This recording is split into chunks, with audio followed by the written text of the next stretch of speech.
I've watched and, studied ancestors who worked so hard and tirelessly and stayed up nights, trying to fight for what they wanted to see. And for me, I'm just trying to fight for financial freedom and to educate children. This is some easy work, in my opinion, compared to what they were trying to do, freeing slaves and trying to come up with legislation to make sure you're not getting lynched and all that goodness. And grandpa making sure he got the right weapons at nighttime so the KKK don't come get them, or they got to blow all the candles out, at nighttime to make sure nobody know they home, all that stuff.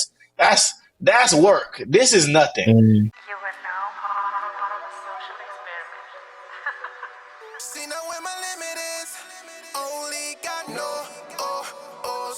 Welcome to the program. Thank you for joining us today on the journey towards self-mastery. Our next guest hails from Albany, Georgia. He aims to fight for young Black men before they die. He founded the X for Boys, a nonprofit organization that seeks to develop young boys into men at only 19 years old. The X for Boys focuses on literacy, discipline, real-life skills, fitness, mentorship, and more. Let's welcome today, for the second time on MasterMine, King Randall to the program. King Randall, how you doing today, man? Peace, man. How you doing? I'm good. Thanks for having me again. Hey, man, it's definitely a blessing having you on the program. I know that, a lot of times people talk about what needs to be done, and you talk about this too as well.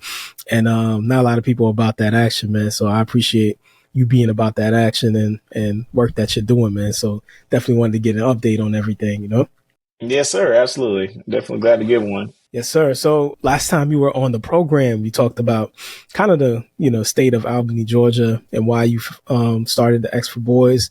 So do you find that it's still kind of the same a few years later, like the issues and things like that? Yeah, obviously the city itself is still the same. The type of change that we're trying to see happen in the city of Albany is going to, be over a generation.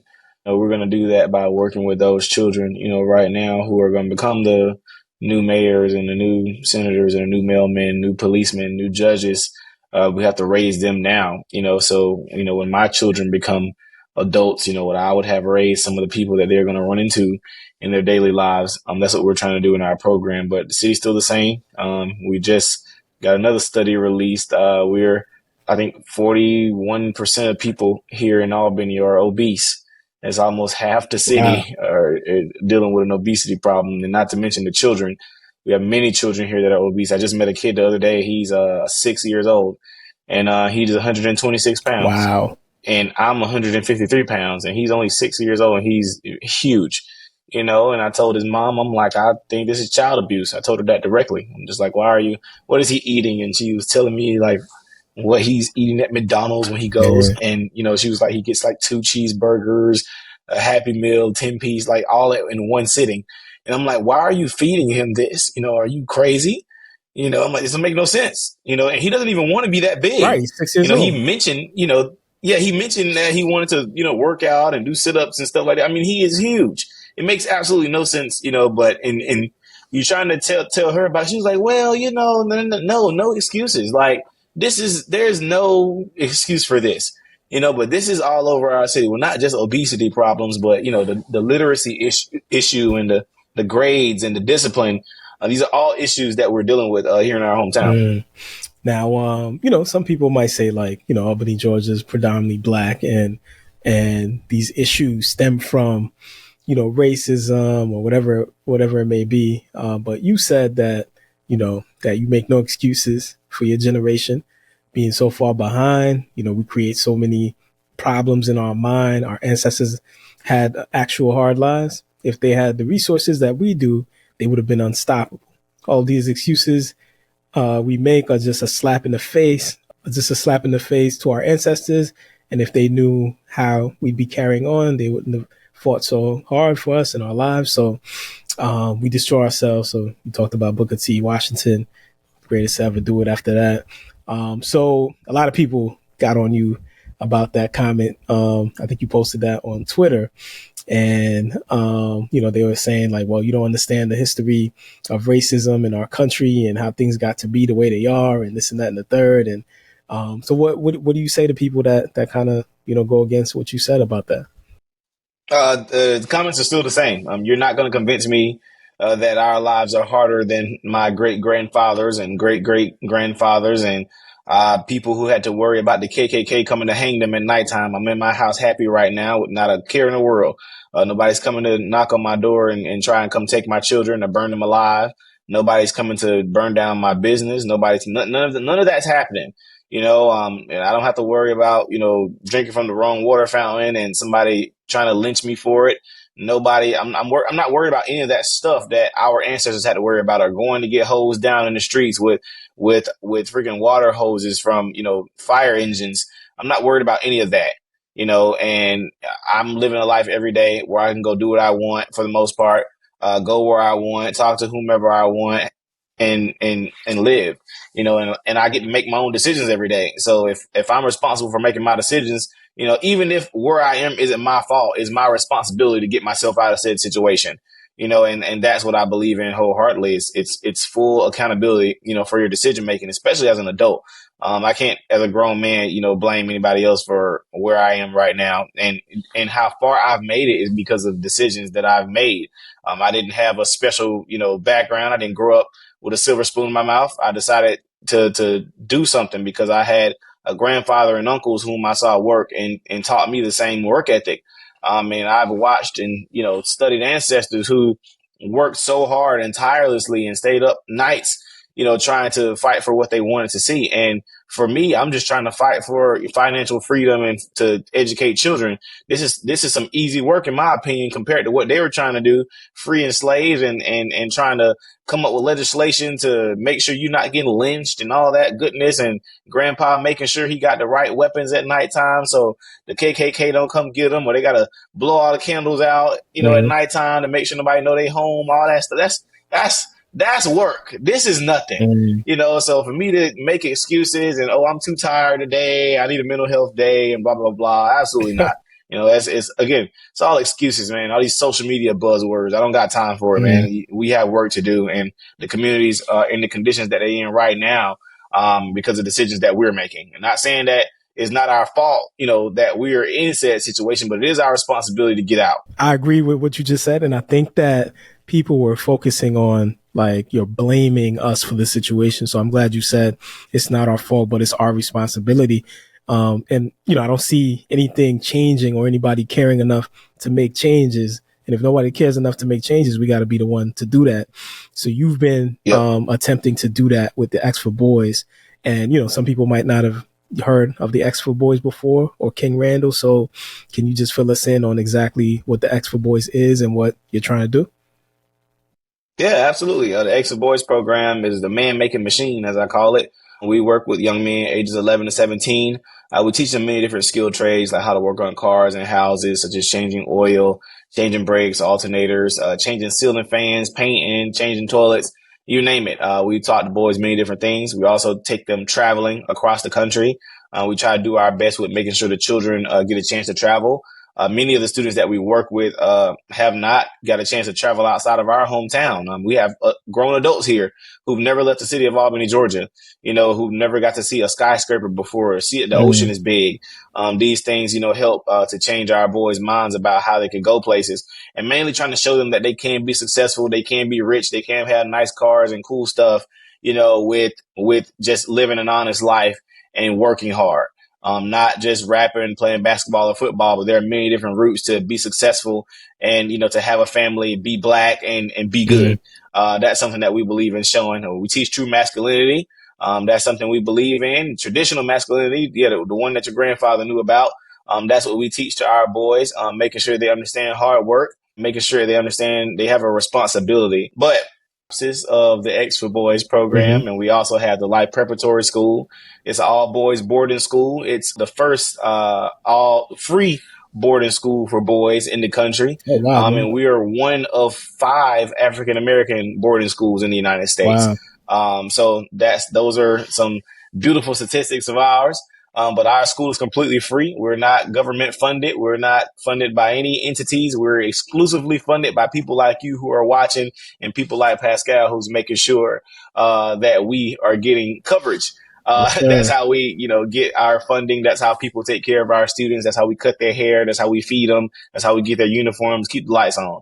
That's how we do it. And we're appreciative of everybody, who loves us. Yes, sir. And your ethos is let us make man. So I think this is one of the difficulties of our time right now, transitioning boys into manhood and developing them, especially black men, into what they need for the communities and this and that and the third.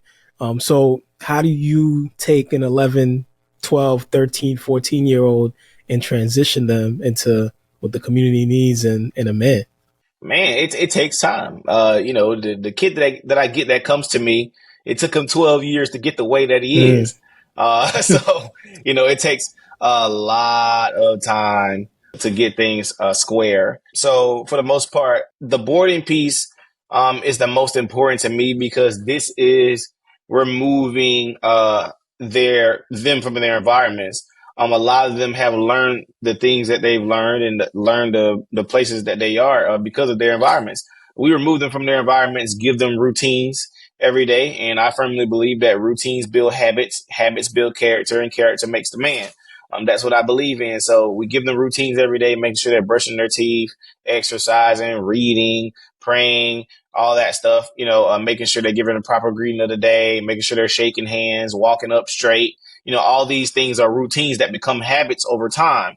And so as they become an adult, this is their character. This is who they are now. They bathe. They stand up straight. They talk loud. They say the proper greeting of the day. They are reading. They're praying. This is natural to them because now it's a routine. So even, for kids now, I just mentioned the obesity problem, here in Albany, that's because, I've watched people as they're younger just eat whatever on a routine. So now as an adult, you're doing the same thing, eating on a routine, not ever exercising, not ever trying to practice eating the right foods. It's all become a routine. And you've been programmed, to live the way that you live. So we're just reprogramming, them and giving them the right things to do, and giving them the right things to say and standing up straight and, walking and talking like you got some sense. That's what we believe in, for our boys, because our boys have fallen off.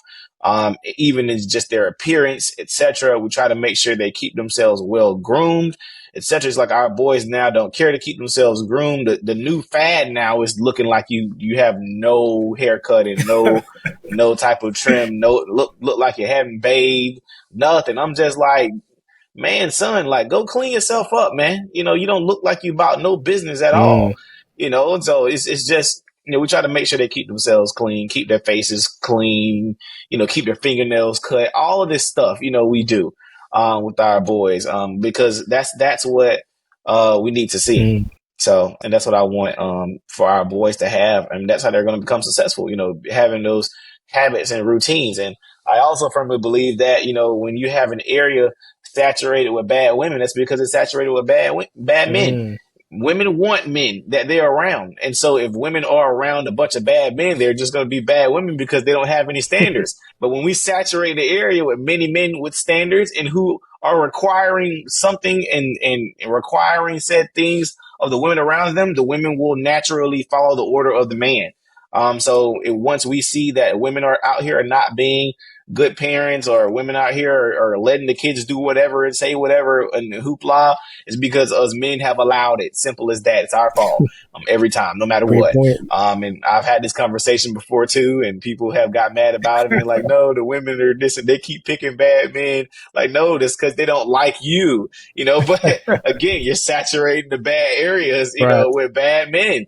But there's something that those bad men are giving them that you're not, so again, these are things that we got to look at ourselves and say, like what's causing women to go after these men who are bums. They want to settle down and be a good woman after, they didn't let the guy behind the 7-Eleven, drive their car and drop them off at work and give them 4 babies. And now they want to come to the good guys and say, hey, what about us? I'm like, no, ma'am. Well said, man. Well said. So King is talking about some issues within women in the community as well. So why is he only doing an X for boys? What's good with the X for girls? Like, why is he not focusing on girls? I cannot teach a girl how to be a girl. Yeah, so, but we do plan to expand eventually. I have our school headmistress. We do plan to get a girls version of our program.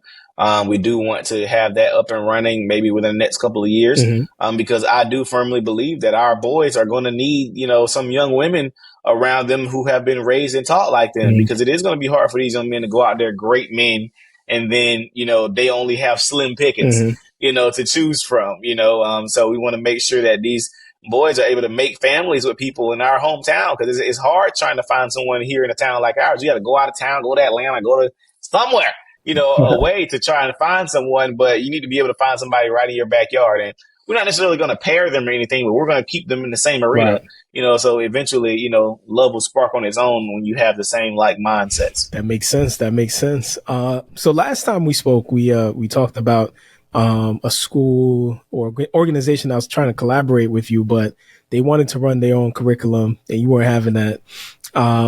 So what exactly are, you against as far as the curriculum of the standard public school, and what is it that you're trying to, teach the boys that opposes that? The curriculum of the public schools at a point is fine.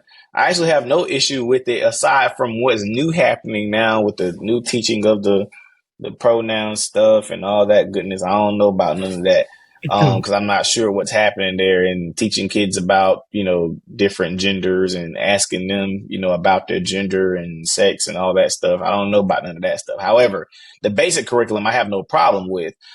It's the how it's being taught and where it's being taught, and in what arena it's being taught, and who's teaching it. Mm-hmm. That's the issue I have with the public school system, because that's what was happening with us. We were trying to partner with the local school system, and they want to control the curriculum. But like I told them, I didn't have a problem with you guys coming to teach there, but you were not going to make you being teaching the curriculum of integral part of us acquiring the location. The idea was that we couldn't open our own school out of the building unless they taught the curriculum. Like, we could buy the building, but we couldn't open a school unless they taught the curriculum. And I said, absolutely Mm-hmm. not. You're not going to handcuff me Right. there. That's what we were against. It's not necessarily that the school system or the public school system's curriculum is bad or anything. I believe it's basic reading, writing, and arithmetic, but again, it's not being taught correctly. There's no discipline at schools. The teachers aren't backed up. The kids don't have any type of structure there. I believe boys and girls need to be taught separately. There's a lot that goes on at school nowadays that's absolutely terrible. And that's what we're trying to fix at our school, because we're not having it, from the way they allow kids to dress, the way they allow them to talk, the way they allow the cell phones and all these computers and all that goodness. These kids aren't learning a thing, and they aren't learning anything that's going to help them in life at all. So let's just pan the camera to the X for Boys. What exactly does your curriculum look like? And, is King Randall teaching everything, every class, everything that's happening over there? Like, what does it look like? I probably don't do any of the education, like the reading, writing, and math and stuff. I don't do any of that. I teach them, reading, like we do book club, and I'll teach them writing and spelling and things like that. But I don't do any of the like subject teaching at all. I do more of the teaching that you get by just being around, like, just proper greeting of the day, sitting up straight, just the basic stuff. Yeah. Mentorship. Yeah. It's a lot of times, in order to be a man, you got to see a man. So it's not like always I'm just like, hey, you should be doing this or that. It's a lot of them is just watching me. Even my biological children attend my school, and so they get to see me be a dad during the day and everything. They get to watch all of that. They're just watching that stuff. They aren't even paying it any attention, but I know that as they get older and go parent their own children, they're going to remember the things they saw me do. They're going to remember the things they saw me say to my son. They're going to remember, how I reacted to said situations. That's called innate learning that they're going to do. They're going to remember. It's kind of almost, I always reference, how a guy learns how to grill on a grill, or how you learn how to fry chicken. Your uncle didn't teach you how to grill. You just kind of was outside growing up, throwing football with your cousins or whatever. And then you remember things you saw him doing on the grill, and you fiddled around here and there, and you figured out how to grill. It's because you saw him do it. He didn't say, okay, this is what you're supposed to do. You're supposed to put this on here and wait till it turned gray. And then you put this up here and move that back and put this. He didn't tell you any of that. You just watched him as time went by over the years at the family reunion. And then you figured out how to do it, or how you learn how to fry chicken. You Your grandma didn't say, this is how you fry chicken. No, you just happen to watch her a few times after you go in the kitchen, get some Kool-Aid or whatever like that, and you eventually figured out how to do it. Mm-hmm. And that's what boys get from fathers or, male mentors. They just see them. That's why people, I don't believe in like, people, call me, hey, can you come talk to my son? No, I'm not coming to talk to your son. My talk is going to do nothing for him at all. I don't believe in that. I believe in consistency. Can you bring him to the program? Is he able to come every day? Is he able to come to the book club? Like, he has to get this knowledge all the time, innately and directly. So I don't believe in like just coming to talk to a kid. I'm like, what am I going to tell him that somebody ain't already tried to tell him? Like, hey, you're doing bad, and if you don't make these decisions, you're gonna go to jail, and this is gonna happen, and you might die, and blah blah blah. Everybody tells them that. No, they need to see it, and that's what I believe in. Making sure that those kids are seeing it. So that's kind of like what we're doing different. We don't have a different necessarily educational curriculum. Of course, we still teaching skill trades and stuff like that, or whatever. But our like educational curriculum is not like super different or anything. We're just making sure they're actually learning it. Right. So are they traveling, going on field trips and just doing, typical like educational things like that as well? Or is it just everything is happening within the school, building and everything? And of course, that's one of our pillars. We travel, we travel as much as we can.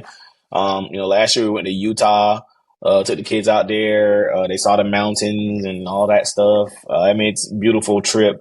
We've been some of everywhere: Florida, Cincinnati, Miami, Texas, San Diego, Los Angeles, New York. We've been a lot of places with the students. So,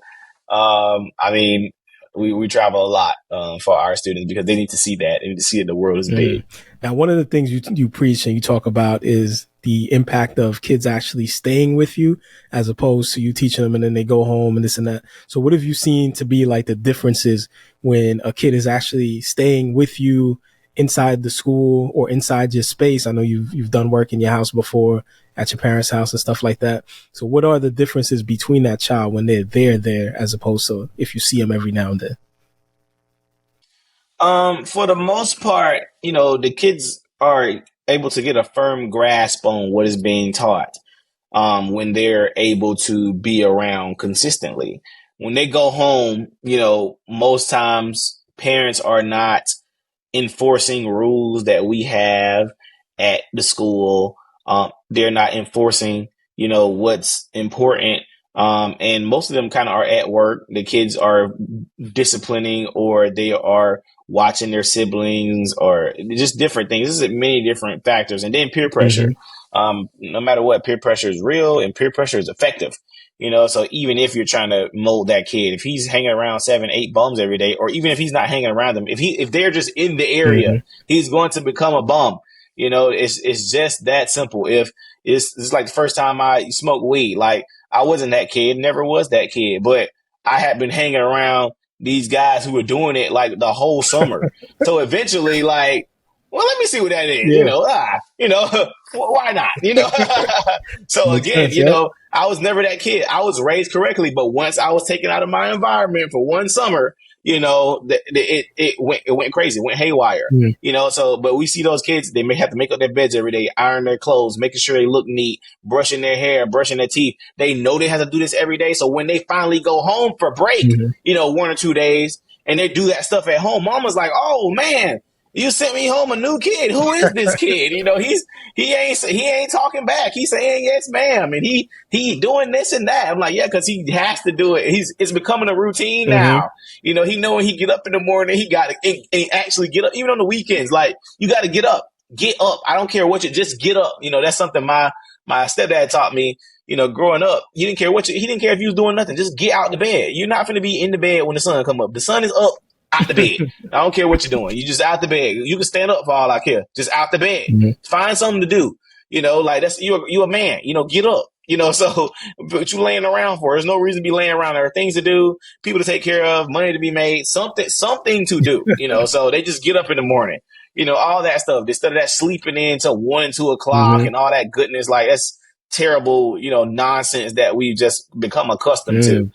So there's many different things that they learn, just staying versus going back home and unlearning everything we've taught every day. It's like every time they go home, you got to reteach every single time. Even if when they're with us, they go home for like a week break. Like, let's say Thanksgiving break. Mm-hmm. We already are prepared to have to reteach soon as they get back from Thanksgiving break because they've already slacked back and fall into those little habits, So again, that's just stuff we know that we're going to have to do because home is just not the place for a lot of them. And a lot of their parents understand that. And I'm really grateful and I respect parents who are, willing to say and take accountability. Like, look, I'm the reason my son the way he is, Mm-hmm. and I'm gonna send him to somebody that I know can help him. Mm. So people always be trying to say, well, why would I send my kid to a boarding school and blah, blah, blah, blah, blah. Cause you can't control him and you can't do nothing with him. And that's why he's doing what he's doing right now.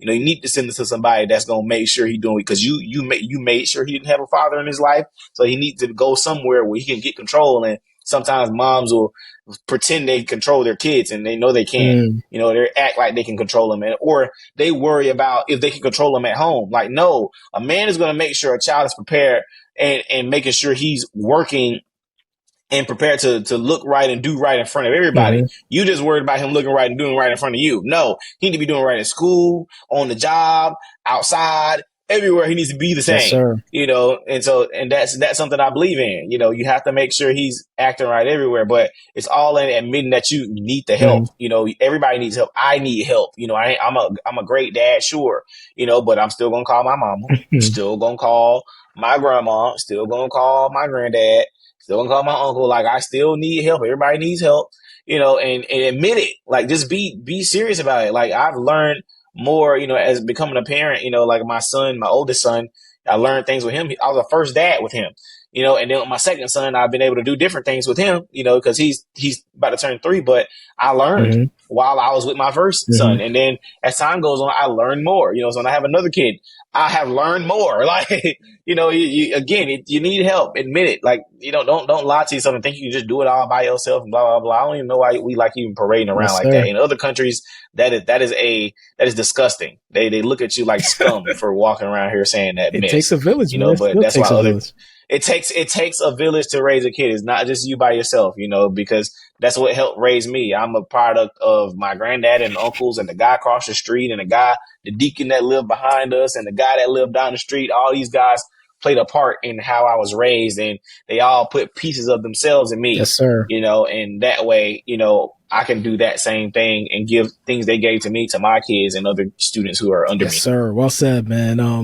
One of the things that you've also been doing is giving some parents some advice. I mean, you spent a lot of time with these young boys and you started to notice some patterns and behaviors and certain things that I guess some parents, especially this generation of parents, I feel like is a little disconnected.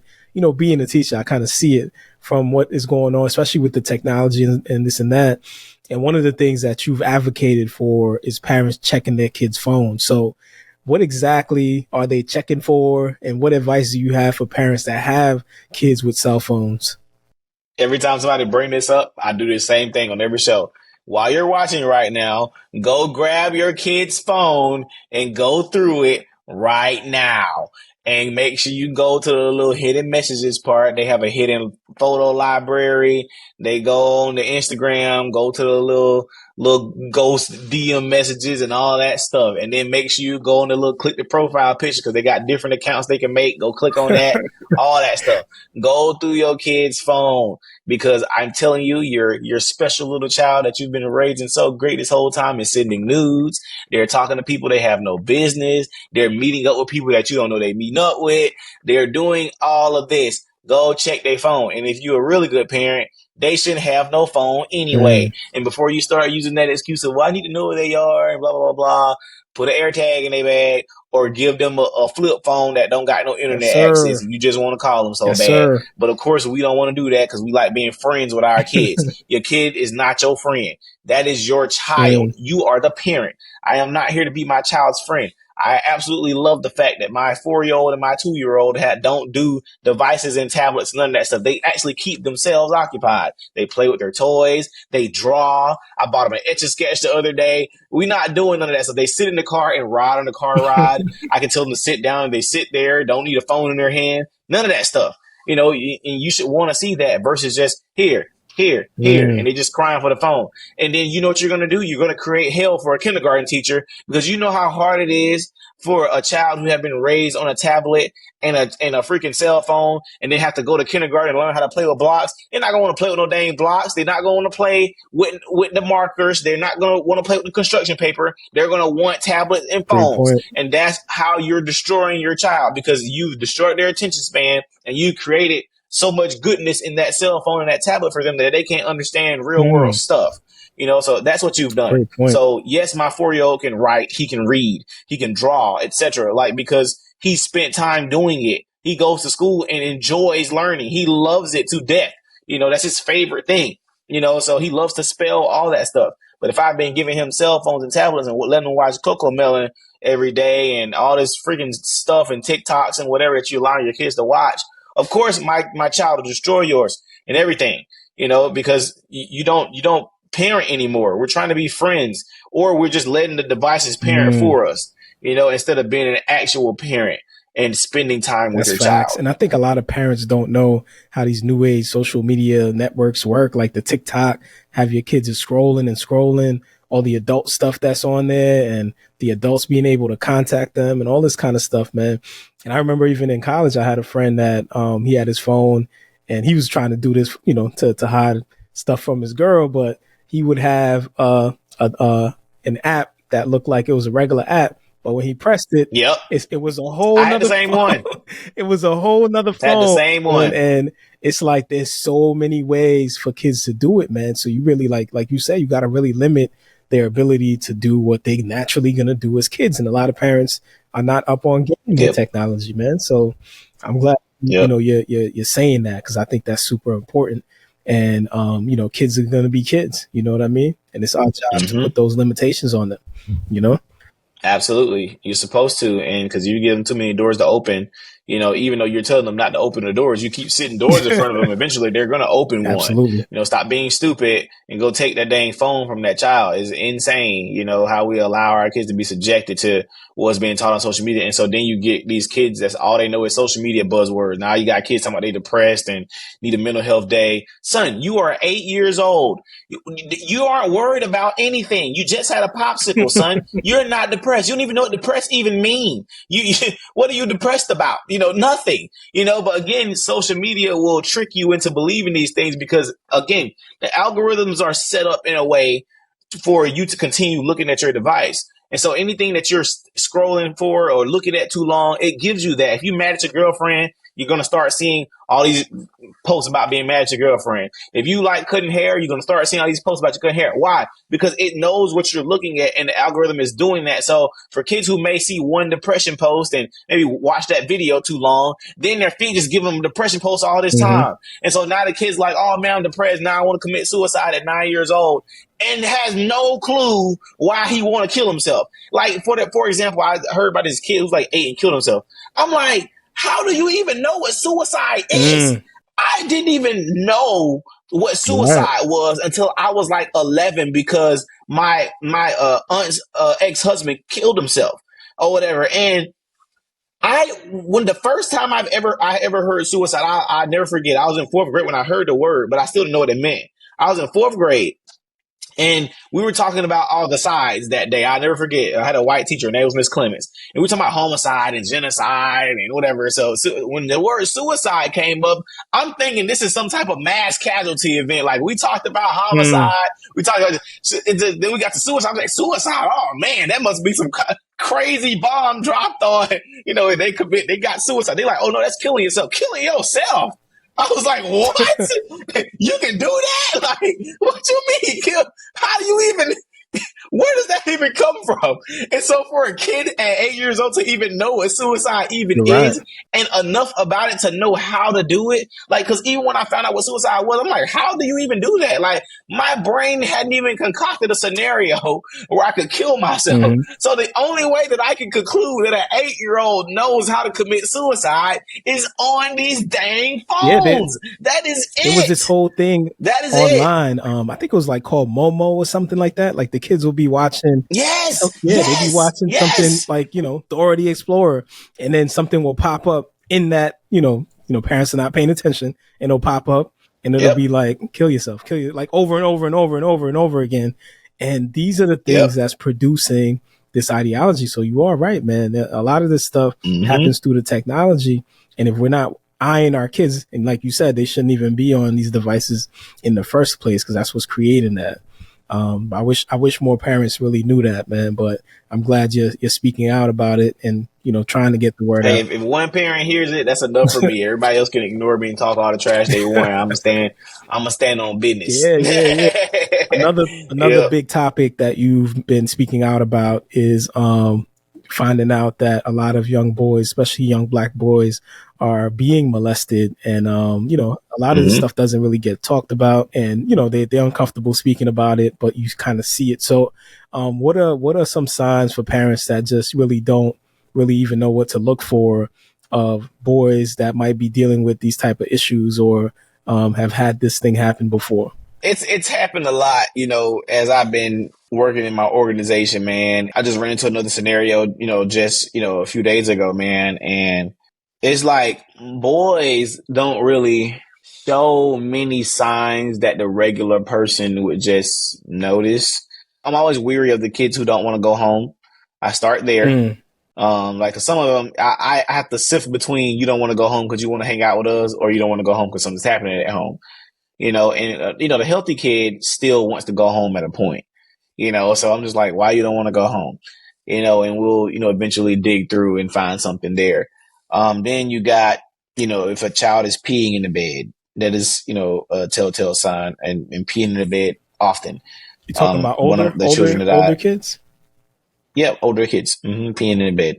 I had a kid I dealt with this. He was like 12, I think he was. And he was just constantly peeing in the bed, and not just peeing in the bed. The stench is an issue too. You have to realize the smell. I don't know what the body does when something's happening to it like that, but it releases a stench in that urine. And the stench was so strong. I never forget, like it would fill the halls of the school. It was so strong when he would pee in the bed. I had to buy him Depends, to wear at nighttime so he wouldn't, wet the bed. But we had to throw his mattresses away, because you couldn't even clean them. It was so horrid. And the school's 41,000 square feet. It's gigantic. You would smell it on all different wings. I'm like, man, what's happening? So we just thought he just was eating bad. So we just constantly making sure he drinking water and eating right and all that. And it's just terrible. It just continues to be terrible. I'm like, what is happening? I'm like, Mama, can you take him to the doctor or something? We're not understanding. Okay, he's peeing in the bed. We'll work through that. But the smell is, because we had other kids that pee in the bed, here and there, or whatever like that. But it didn't smell like that. It was terrible. Eventually, a month or two down the line, figured out that was happening to him, through a older cousin, who was only like a couple years older than him. But then my brain also goes to, when they do it, then somebody had to do it to them, for them to know what to do. Yep. Again, it's a whole chain there. And so I always say, I'm just like, I just feel like it's happening so much, because me personally, in my just friend groups, it has happened to most friends that I know. And not just people, also, when people think about boys and molestation, they're thinking about other men, molesting boys. No, you're talking about grown women who are bothering young boys on a often basis. And the reason you don't hear about that much is because most boys take it as a badge of honor. It felt good, et cetera, et cetera. So it's like, it wasn't us being molested or whatever. Like, for example, me, when I was younger, when it happened to me, for one, I was like 4, and I hadn't really got into the big bad touch, good touch conversation. So, but my mom, whenever I would go somewhere, she would always ask me if had anybody touched me or anything like that. And I'm like, nah, because when it was explained to me, it was explained like something bad was happening.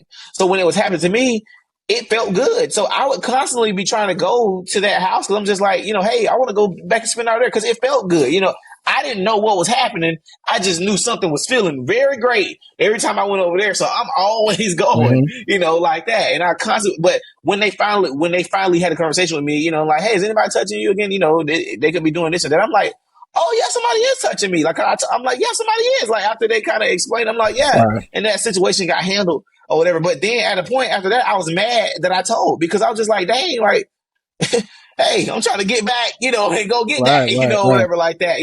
I vividly remember all this, but boys won't say anything because if nobody had been asking me, there would have been nothing for me to say. To be honest, because at the time, what I was thinking that wasn't Hmm. wrong. I'm like, this feels great. This lady's treating me really good. I'm excited to go over there. I have so much fun over there, man. She makes me feel so special. Like, makes me feel so great, but this happens, and even with 11, 12-year-old kids, even high school teenagers, we knew at school what all guys was banging the teachers. We knew it, whatever like that. But we weren't gonna say nothing, of course, because we all like, man, hey, Right, yeah, boy, right. I It's got that. You got me. What's going on? What? absolutely, A yep. bitch, she can't pick me up last night, and she hit me up, and blah blah blah, and nothing ever happened. Nobody ever told, and they don't go to the grave with it because it was always a trophy. But you were molested, Yes, So sir. again, these are conversations to have, but just talk to your kids, man.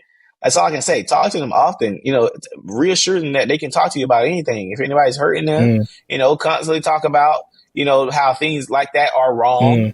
mm, And just talk about that often, often, often, often, and drill it into their head if you got to. Hey, if anybody touches down here in any way, it's bad. If anybody does this, it's bad. If anybody does this, it's bad. If anybody tries to make you this, if anybody tells you to keep a secret, you come tell me. I'm supposed to know all secrets. Like just again, just all these conversations, just drill in their head constantly. So even telling your kids, your address, yeah. telling the kids your phone number, how to reach you. Or for example, my son and I went to Philadelphia recently, and it was just me and him. But before we went, while we were there, all the time, I'm constantly telling him what to do if he ever gets lost. I'm like, son, if you get lost, no need to cry. Do not cry. The first thing you do is find an adult, preferably a police officer, but if you can't find a police officer, go to someone, tell them that you're lost, Mm, tell them your father's name. You know how to type on a cell phone already. You know your address. You know my cell phone number. You find your daddy, whatever like that. But if somebody, hurts you, I've taught my son, even if somebody kidnaps him or something and tries to make him do things, son, I personally, and this is for me, now I don't know what everybody else tell their son, I would rather my son die than have to deal with somebody to harm him like that. I tell him, you bite, I don't care if you gotta, you do everything you gotta do to make sure that they don't do nothing to you. I understand you small and tiny, but you gonna fight like Superman. And if they gotta kill you, then so be it. mm, But I'd rather my child die than never have to deal with somebody molesting him or raping him or whatever however that goes. I'd rather my son go out like a warrior knowing that my son fought, mm. because we went, because how do you, because me, then when, let's say we find that out, I don't know what to do after that. How, what do I do? Like, okay, we can send him to therapy, but surely Well, what do I do? damage Because is done. I'm your Yeah, daddy. the damage is done. Yeah, I'm your dad. I'm your protector. You're looking for me to make sure nothing ever happens to you. So how do you ever trust me again? How do you see me now? Like, where do we go from Mm. there? I don't even know what to do Now, as a father if that happens to my now, child. thinking about that, do you think it's extreme to be like, all right, well, I'm not going to leave my kid one on one with any adults. I'm not leaving them one on one with other kids their age like that, really, without supervision. Like, I'm going to be on it. Like, do you think that's extreme? Not at all. I don't think it's an extreme. I always say kids need to play in front of you. I say it all the time because you don't know what kids are learning at their house. I say kids need to play in front of you all the time. You're not going to go upstairs. Y'all going to play in front of me right here. Yep. I don't Mm, believe in kids going alone with a lot of people. I believe you should have a select little circle of people that the kids can be around alone. They're going to respect your wishes. So I have my son's teacher. I have my mom. I have, his mom, of course, her mom, but that's about it. Like, we not going to let them go around too many other people by themselves, because I know my mom is super overprotective like that because that happened to my mom and it happened to me. So I know my mom is like constantly like, girl, I watch my mom police him all the time. Hey, don't sit in nobody's lap like that. Hey, don't grab on nobody like that. Like, she just, again, polices everything that they do so that way they can understand. Or even having them put on clothes when people come mm, around. Like we had this big blowout argument one time on Facebook about me talking about how children need to put on clothes when adults come around. And they were like, why should my kids have to put on clothes if they're at their house and I have a guest over? But my guest shouldn't be looking. And if you can't trust your mm. guest, then blah, blah, blah. Just a whole bunch of women talking. I'm like, so I'm like, so you're just gonna let your daughter walk around naked if your uncle comes over or your granddad or even your dad, whatever? Well, I trust them, so why shouldn't they be able to walk around comfortable in their house?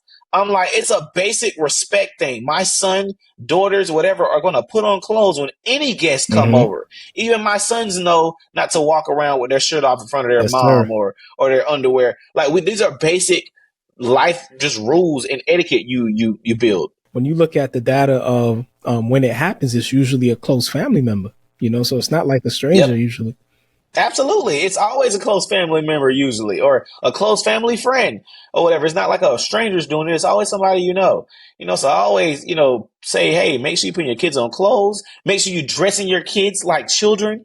I mean, this is important because the way they let these little girls dress, man, it's insane and it's Mm. ridiculous. And the stuff they say to justify it is insane because I have to explain to them. I'm like, listen, science, says that a man cannot control what he's aroused by. And every time men try to act like they can, no, you can't. You can't control what you're aroused by, but you can control how you act on Right. it. However, everybody doesn't have the same self-control that other men have. So I understand when I tell you, listen, you need to put your child on some clothes because I understand that another man does not have self-control and he's not controlling himself and he's barbaric. He's going to do something to your child. Now, I'm not saying that, they won't bother a kid who's putting on clothes, but the chances are less likely for him to be aroused if your kid has their body covered and your daughter is full figured in middle school and you're allowing her to wear her breasts out and her in very tight clothes that are showing their little camel toe and all that stuff. They just let them wear whatever. And I'm like, why would you even want your daughter to go to school like that? Exactly. Like, I'm like, what is wrong with you? But this is the stuff they say to justify this crap is insane. But hey, to each their own. That's why we wear uniforms at our school. Like, no, it's just gonna be straight I uniforms. agree. Uniforms, I period. agree, man. Well But said, man. yeah. That needs to come back, man. But listening to you, I'm like, people might say like, yo, this King Randall, he's doing his thing. He has really good, solid ideology. He's doing providing a foundation for these boys, teaching them good skills and all this type of stuff, and everything is going great. Now you're trying to expand the X for Boys, and you're trying to, get some more land and expand and everything, and people in the community have a problem. So what is it that they have an issue with if you're trying to do some things to turn around the data, the statistics for young Black boys in the community? What's the problem? Well, you got to realize people profit from the community being in turmoil. I say this all the time. If you notice, the grants that you get, if you go look at government grants, they give you grants for, community outreach because the crime rate is high, and they give you a grant for this because, this is high and the kids aren't reading and blah, blah, blah. But if you notice, they keep getting the same grants every Mm. year at the same time because the stats are the same. Mm. They need the money, so they keep the kids terrible. They keep the communities terrible. They don't try to do any actual community intervention, rebuilding the cities, etc., because they need to say, hey, our community's terrible and we need money. Hey, our community's terrible and we need money.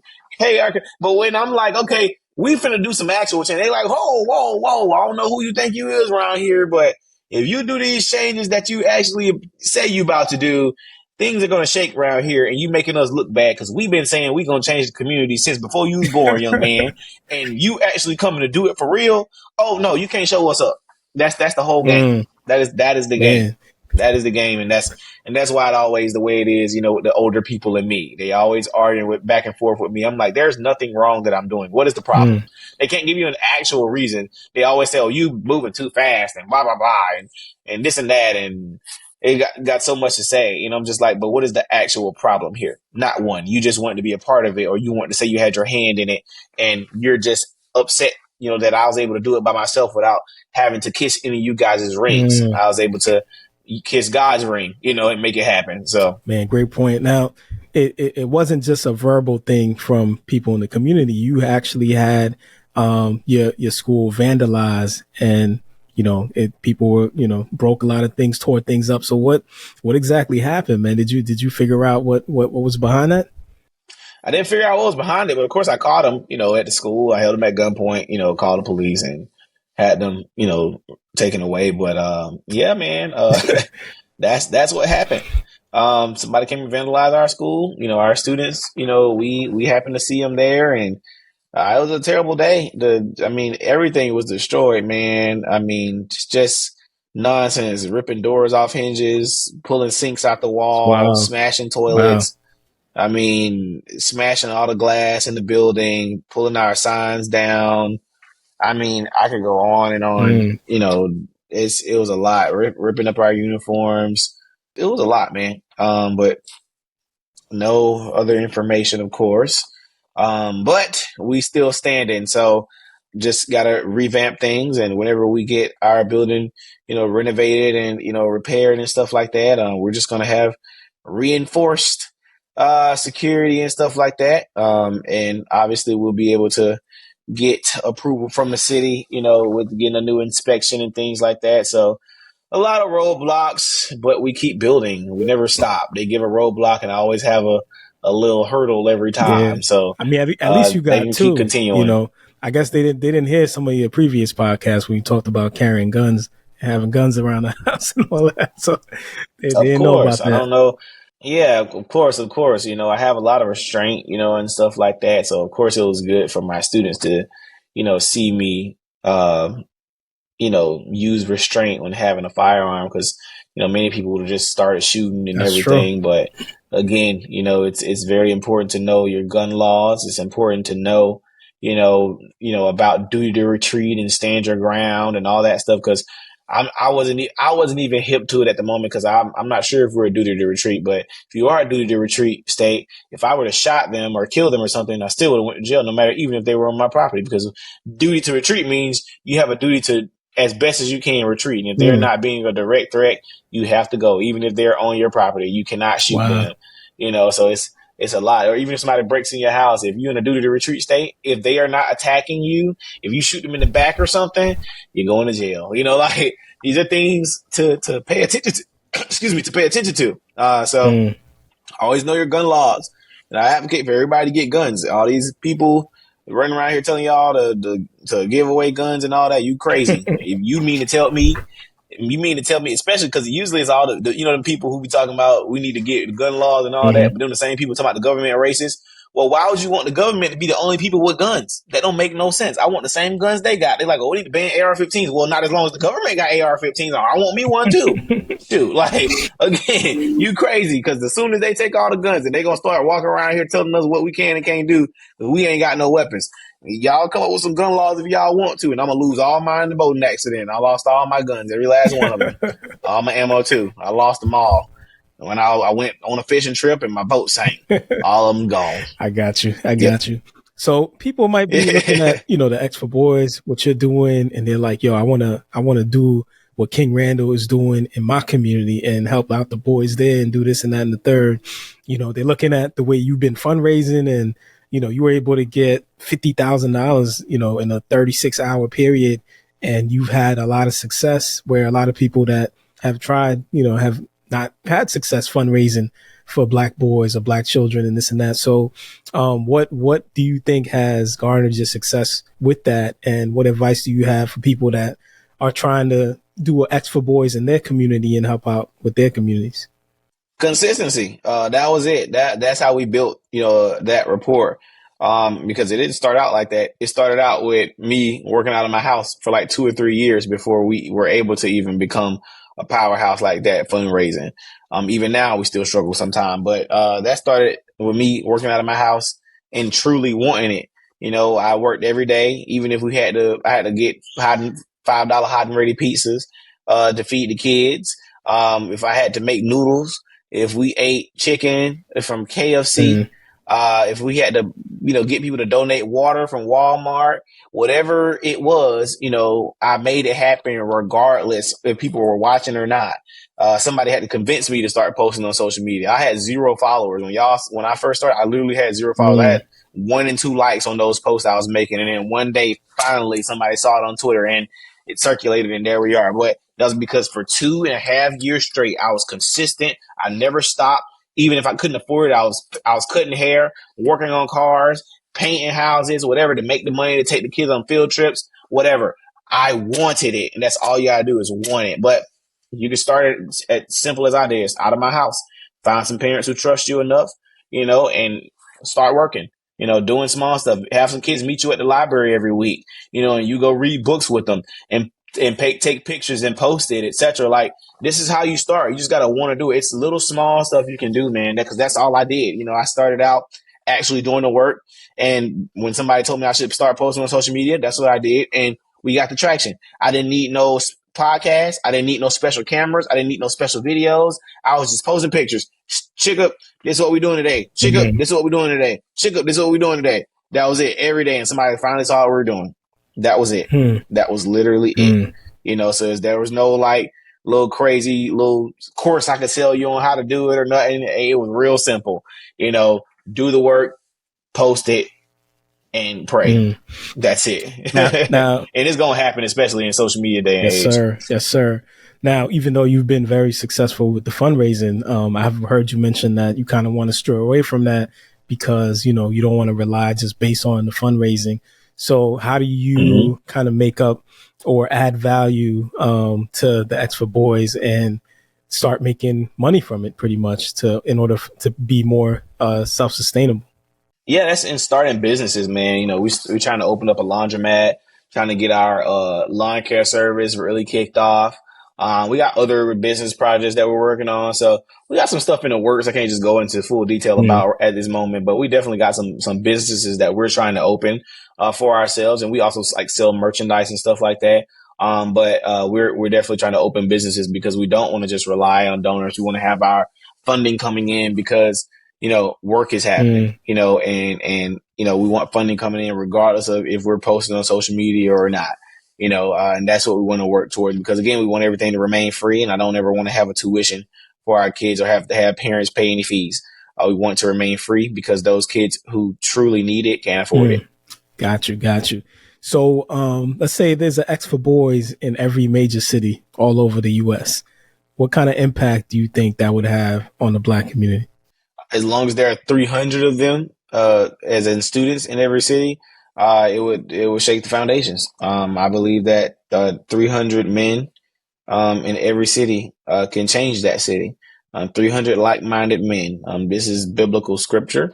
All it takes is 300. No matter if you have a million people in the city, 2 million people in the city, 500 people in the city, it takes 300. Every time you take 300 men, give them the same sets of values, same sets of habits, same sets of character, same sets of vision. You can make that change happen overnight if you want to, but it's going to take 300 men. And that's what we're trying to build, starting in the city of Albany, Georgia. 300 boys. We build those boys and we make that happen. And in 10 years time, you see our city thriving. Right. And within that, how do you measure just within your X for Boys short-term success and how do you measure that long-term success? Long-term success, I kind of get from the parents and data that we, collect on our own. Short-term successes, with teaching them how to read and learning how to work on cars, etc. We just, base that off of the knowledge that the kids have when they come in, and the knowledge that they get, and they have later, and just watching how the kids are able to maneuver from when they first get there to when they leave, or even, matching them to new kids who come in and watching the older kids, now teaching them how to do stuff, etc. So it's a little journey for us, watching how we're, doing with the kids, but measuring the success is important.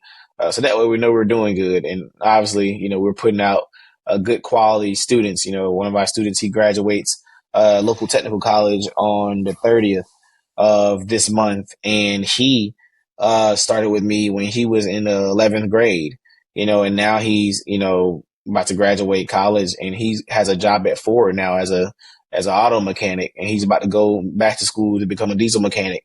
But he wanted to sing and rap, but once I taught him about working on cars, he fell in love with it, and that's what he's doing now. He's making good cash. So, man, there it is right there, man. Well said.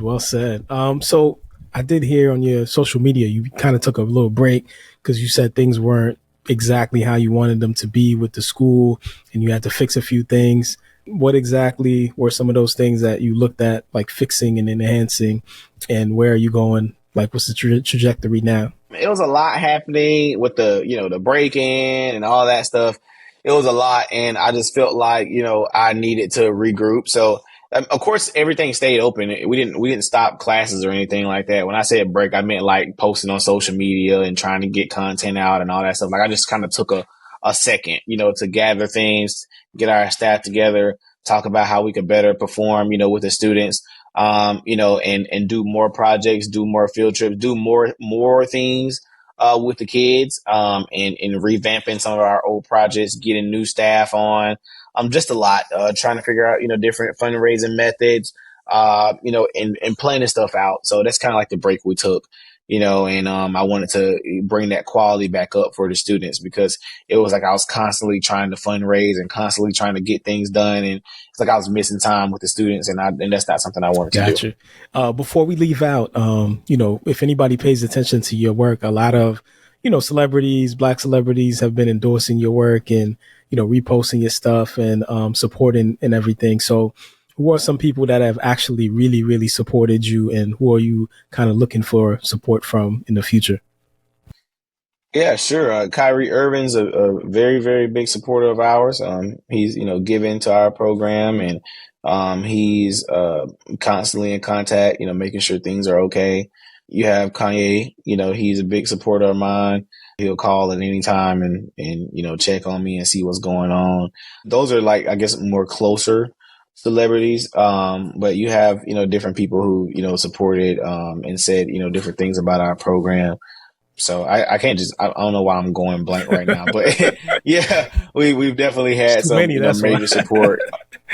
Yeah, I said we definitely had some major support, from people on socials, but they all follow us on social media, right? For the most part. But yes, we've definitely had, a lot of support for our program. Man, I think it's too many. That's why you had a hard time, but all for the right reasons, man. I think a lot of people recognize the work that you're doing, and it's hands-on, it's active, it's not just talk. And I think that's one thing, that's a recipe I think we all need to follow in regards of making change, and at least making the attempt, and not just talking about it, but actually physically doing things. So I think you're demonstrating that at such a young age. We didn't talk about a lot about it before, but on the previous interview we did. You started at 19 years old with the X for Boys, and right now you're 24, if I'm not mistaken. 24, man. Life is happening. Yes, time is going by fast, because I was 21 for like 3 years. I swear, man. Like, oh my God. Like, I was 21 forever. I did so many interviews and went so many places. I was like, I'm 21. And it's like, then I was like, 22, 23, 24. Like, it went by so fast.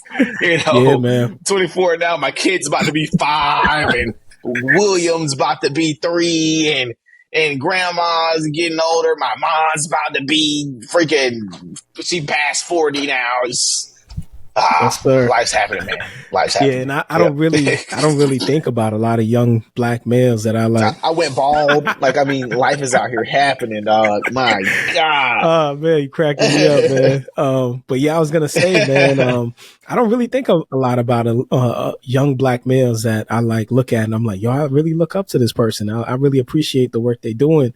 You know what I'm saying? And I like feel that with you, man. And it's a special thing, man. I don't really look at your age and look at it as, well, he's young. Da, da, da. Like, I'm like, wow, he's so young doing this. It's like, it challenges, I think, the rest of everybody in the community to actually do the work, because you've done it with no resources, and now you're starting to get some stuff and you're doing more, as opposed to, making excuses and things like that. So I appreciate you kind of putting the mantle on and really challenging Black people to step up and do what we got to do, man. So thank you for your work, man.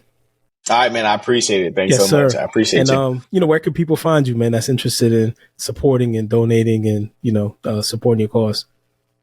Sure. You can follow us at New Emerging King at the X for Boys on all social media platforms.